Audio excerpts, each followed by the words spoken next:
People always assumed the quiet ones were safe.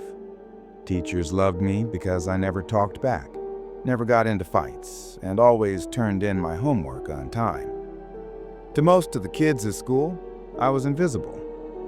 But I guess invisibility only makes the cruelty sting more. For me, that cruelty had a name: Madison Green. She wasn't just popular, she was untouchable. Captain of the cheer team, always surrounded by friends and dripping with things the rest of us could never afford. That included her latest obsession, a brand new rose gold Stanley Cup. She made sure everyone saw it. Every class, every hallway, she carried it like a trophy. People fawned over her like it was some crown jewel. And when she caught me looking, because yeah, I was jealous, she smirked like she knew exactly how small I felt. That day in gym class, she took it too far. I had just finished changing when I heard her voice echo in the locker room. "Hey freak, don't get too close, you'll stink up my cup." Her friends laughed and I felt my face burn. I tried to ignore her, but the moment stuck in my head, twisting like a knife. That cup became more than just a cup. It was a symbol of everything I wasn't.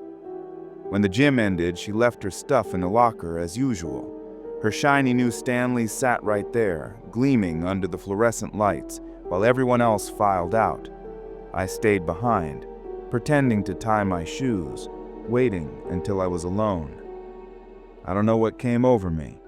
My hands were shaking as I opened her locker. The cup was heavier than I expected. Smooth, almost warm from where she'd been holding it. For a moment, I thought about smashing it against the floor. Just one crack, and her little world would come crashing down. But before I could decide, I heard footsteps.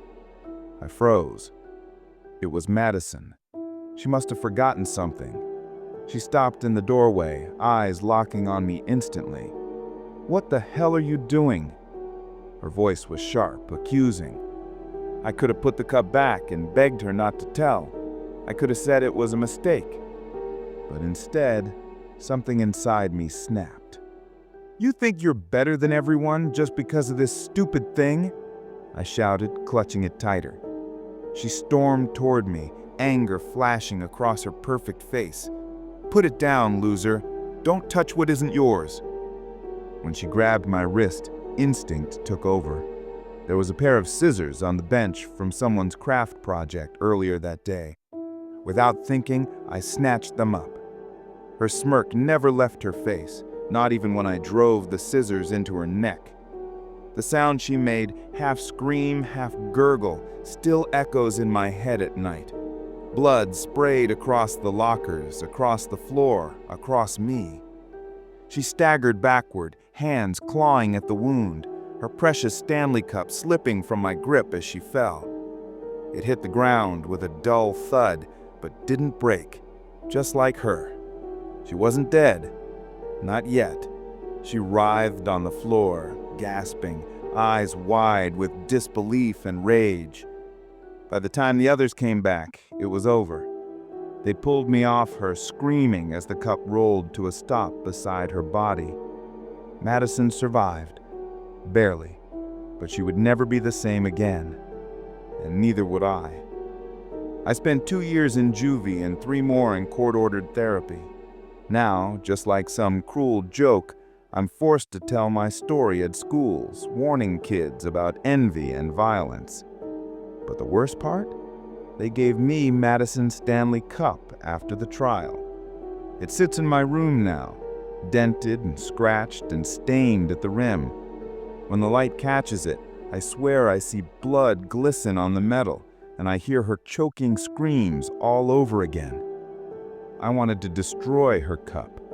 Instead, it destroyed me. I've been doing night shifts at a McDonald's off the highway for a little over a year now. It's not glamorous, but the paychecks keep my bills from piling up, and I've grown used to the dead silence that settles in after midnight. Usually by 12:30, we don't see another soul until morning. But one night proved that silence doesn't always mean safety. It was almost 2 a.m., and I was cleaning the soda machine when the front door creaked open. No bell, just the long screech of the hinges. I looked up and saw a man step inside. He was tall, rail-thin and soaking wet, his hair plastered to his forehead. His clothes looked out of place, like they were from another decade. A tattered suit jacket, too short on the arms, with stains that looked suspiciously dark even under our dim fluorescent lights. He shuffled toward the counter, never blinking, never breaking eye contact with me. When he finally spoke, his voice was low, strained, like it hadn't been used in years. "Coffee. Black." I nodded, punched it in, and poured the cup as fast as I could. When I set it on the counter, I noticed his hands. His fingernails were broken and jagged, caked with dirt and something red. He picked up the cup, took a sip, and smiled faintly. But instead of drinking, he let the coffee spill down his chin. The scalding liquid hit his chest and steamed against his wet clothes, but he didn't flinch. I forced a laugh, trying to play it off. "Long night, huh?" He tilted his head slowly and then whispered, "Still warmer than the grave." My stomach dropped. He shuffled to the farthest booth, the one in the corner that the security cameras never seemed to catch clearly. I tried to focus on mopping, wiping counters, anything but looking at him. But every time I glanced over, he was staring right at me. Not moving, not sipping, just staring. A few minutes later, I heard the sound of the soda machine gurgling. I turned around and nearly dropped the mop. The man wasn't in the booth anymore. He was standing right behind the counter, close enough that I could smell the rot on his clothes, close enough to see his jaw trembling as he grinned too wide, teeth yellow and broken. Before I could react, the lights flickered out. When they came back on, he was gone. The door hadn't opened, no footprints on the wet floor, nothing. But the coffee cup was still on the counter, and inside wasn't coffee anymore. It was filled to the brim with dirt and human teeth. I never worked a closing shift again. This happened 2 weeks ago, and I still can't shake it from my head. I was running errands downtown when I decided to check out some local shops for the infamous Stanley Cup. You know how obsessed people are. It's been sold out everywhere, and I thought maybe a small, overlooked store might still have some stock. The day was overcast, and the streets were quieter than usual.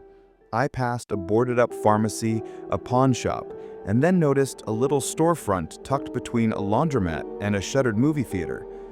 The faded sign above the door read Raven Books, though most of the letters had peeled off.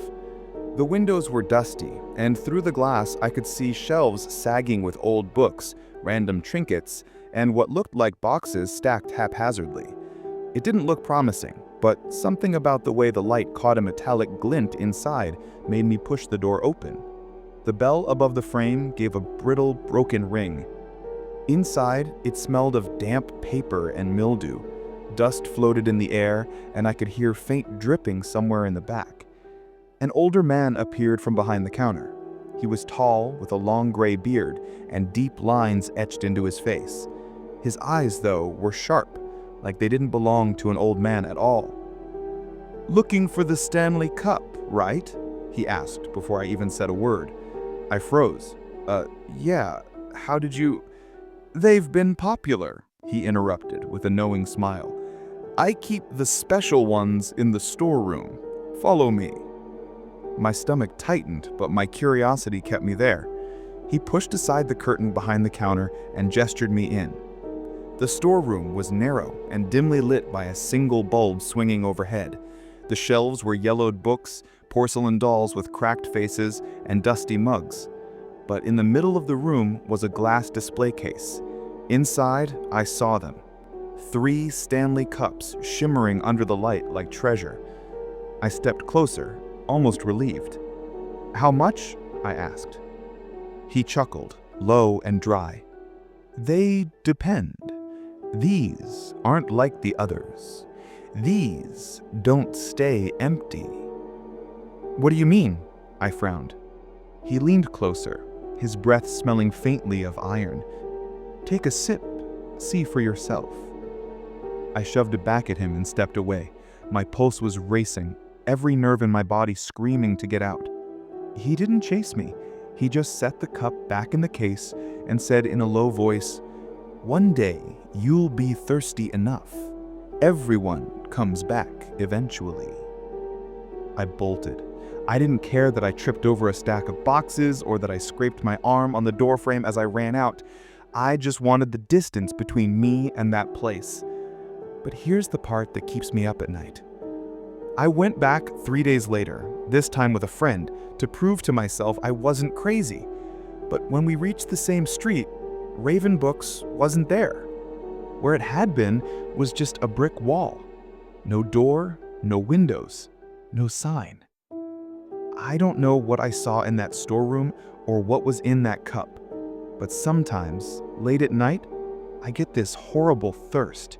And when I close my eyes, I swear I can still feel the weight of that Stanley Cup in my hands, warm and waiting.